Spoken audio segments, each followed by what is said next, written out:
अस्सलाम वालेकुम फ्रेंड्स। ये वीडियो मैं इसलिए बना रहा हूँ कि जो दोस्त नहीं समझ पा रहे तो उनके लिए ये फर्स्ट जो है आपने अपना नाम लिखना है, address, technology term, registration number, contact, year, session, roll number, number of student, लगाएं या छोड़ दें आपकी मर्ज़ी है। आगे है डिसिप्लिन, तो आपने DDM रखना है। चलान फॉर वेरिफिकेशन फ़ी, तो जितना भी आपकी डिग्रियां हैं, मतलब रिज़ल्ट कार्ड है या सनद वगैरह हैं, जितना भी आपने करवानी है तो ऐड मोर पे करते जाएं, ठीक है ना। तो मैंने ये दो आपको समझाने के लिए करके दिया है 2100।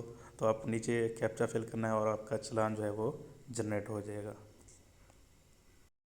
नेक्स्ट जनाब, ये है वेरिफिकेशन फॉर्म। इसको आपने सारा फिल कर लेना है ऊपर से। तो नीचे आप जाते हैं फ़ीस में। तो फ़ीस में आपने यहाँ पे लिखना है, अगर दो हैं तो 2100, सिंगल केस है तो 4200 हो जाएगा, ठीक है ना। और ये टिक आपने 2100 वाले पे करनी है सिंगल केस के हिसाब से, ठीक है।